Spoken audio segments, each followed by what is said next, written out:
El doctor Gabriel Regino está en la línea telefónica de MBS Noticias. Doctor, te mando un gran abrazo. Gracias, Gabriel, por tomar la comunicación. ¿Nos escuchas? Claro que sí, Luis. Ya. Muchísimas gracias. Ahora Buenos sí. días para ti, para toda la audiencia. Y estamos presenciando una situación preocupante, pero que ha sido recurrente, porque bien planteabas tú la pregunta que si habíamos visto con anterioridad una situación de esta naturaleza, no de esta dimensión, pero sí en administraciones anteriores han habido expresiones también presidenciales de reclamos, de reproche al Poder Judicial por no sumarse a la lucha contra la delincuencia. Las presidencias y la actual presidencia no están tomando en consideración que al Poder Judicial Federal, a la Suprema Corte de Justicia de la Nación, no le compete una lucha contra el crimen, le compete defender la Constitución, le compete defender los derechos de las personas que acuden ante sus instancias y que es un poder autónomo, es un poder independiente que no debe de estar sometido a presiones de carácter político para que se emitan resoluciones que le puedan ser convenientes a la autoridad en turno. Hoy hemos visto un escalamiento en el enfrentamiento que se da desde Palacio Nacional contra la persona de la ministra Norma Piña, presidenta del máximo tribunal del país, que ha generado, pues esto que estabas comentando, expresiones reprobables que rayan en la violencia digital y que además generan una presión indebida, ilícita, en contra de todos los funcionarios judiciales federales. No podemos negar de que pueden existir resoluciones que no son adecuadas, resoluciones que no se comparten, pero precisamente para ello existen en la ley los recursos, los medios de impugnación. Y algo que se está dejando de ver, algo que se está dejando de lado, es cuál es el nivel de las investigaciones en nuestro país.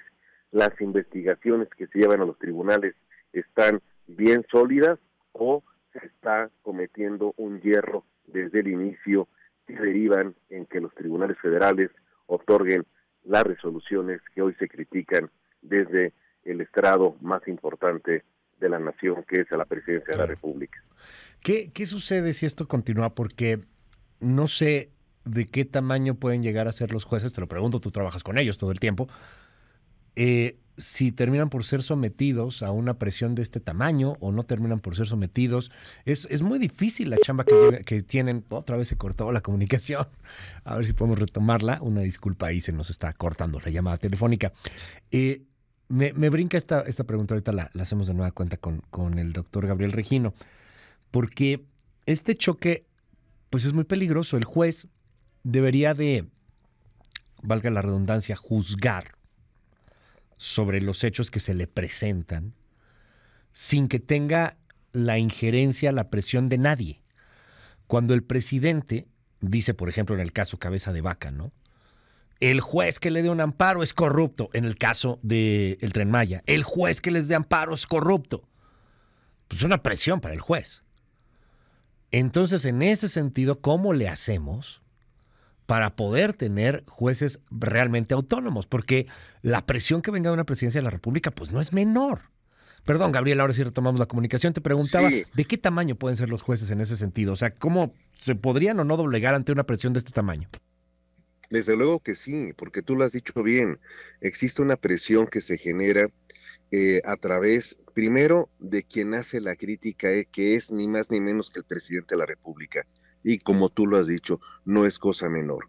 Entonces, el impacto que tienen sus palabras, el eco que se genera a través de la importantísima labor que generan los medios de comunicación, pues sí llega entonces a poder inquietar el ánimo y la voluntad de quienes tienen que tener serenidad para emitir resoluciones. El Consejo de la Judicatura, como el propio presidente de la República lo ha dicho, es el encargado de supervisar las conductas de todos los integrantes del Poder Judicial Federal. Ese Consejo de la Judicatura Federal se mantiene desde la administración del anterior presidente de la Corte, con el actual, leves modificaciones, y es el organismo encargado de hacer investigaciones y los ha hecho. Ha habido casos sancionables de jueces, de magistrados que se han apartado del camino, sí han existido, pero que se tenga que decir que no es la regla, son la excepción. Y si en los casos que hoy hemos estado viendo que se han concedido amparos, lo que nos tenemos que preguntar, insisto, es ¿quién realmente falló? ¿Quién hizo mal la investigación? Por ejemplo, en el caso de García Cabeza de Vaca, ¿se hicieron malos aseguramientos en las cuentas que han sido liberadas? ¿O realmente hay una desviación del actuar de la justicia? Ese es un tema que el Consejo de la Judicatura Federal tiene que resolver, tiene que investigar, pero que además la Fiscalía General de la República, insisto, tiene medios legales para impugnar las determinaciones que le son adversas. Pero el problema, y lo hemos platicado en muchas ocasiones, Gabriel, es que no hay recursos suficientes en las fiscalías o los ministerios públicos no tienen la capacidad para poderlo hacer debido a que están saturadísimos de chamba o muchas cosas. O sea, al final terminan echando la culpa al juez de una chamba que tenían que haber hecho pues correctamente cuando tienes que armar un expediente, cuando tienes que armar un caso en contra de tal o cual persona y si pierdes pues le echas la culpa al árbitro y eso es lo que suena bien peligroso, más en estos debates democráticos, ¿no? Muy, muy peligroso. Debemos de hacer un llamado para que esto cese. La Presidencia de la República debe de estar consciente del impacto de sus afirmaciones, la desacreditación que se hace a una ministra al indicar que nomás llegó y empezaron a liberar o a proteger a delincuentes es gravísimo, y creo que quienes estamos involucrados tanto en la academia como en el litigio, sí debemos de elevar la voz para que se respete la independencia del Poder Judicial y que se mire la paja en el ojo propio y no en el ajeno. ¿Qué está pasando con la Fiscalía? ¿Qué está pasando con sus investigaciones? Porque no es normal que tantos casos que son tan relevantes porque se les dé ese cariz político y mediático se estén cayendo en los tribunales. Oye, dime, al final todos estos son constructos, son cosas que hemos creado como sociedad, el tener los jueces, el tener poderes separados, pero pues también hay sistemas en donde pues hay juez y parte, ¿no? En donde el gobierno pues decide quién va a la cárcel y quién no va a la cárcel, nomás para que nos demos una idea, como cuáles serían.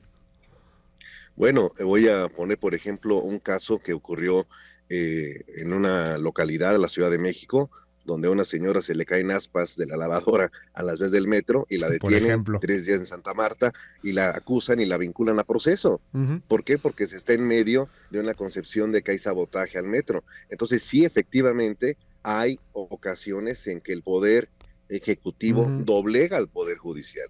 Y ese es un caso, y hay varios más que podríamos ir mencionando. Oye, Gabriel, te aprecio mucho que nos hayas regalado estos minutos aquí en MBS y bueno, pues vamos a seguir muy de cerca el tema. En la escalada, ¿qué ves? Ojalá que pudiera pues haber templanza, ojalá que hubiera un poco de paz, que las aguas calmen, pero si sigue escalando, ¿qué es lo que ves en el corto plazo?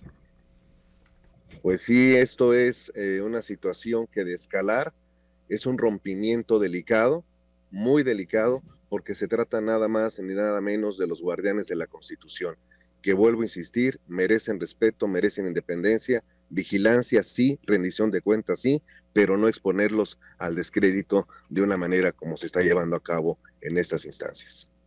Gracias, es el doctor Gabriel Regino, te seguimos ahí en tus redes, Gabriel. @Gabriel Regino y un fuerte abrazo para ti y para toda la audiencia. Va de vuelta el abrazo, es el doctor Gabriel Regino.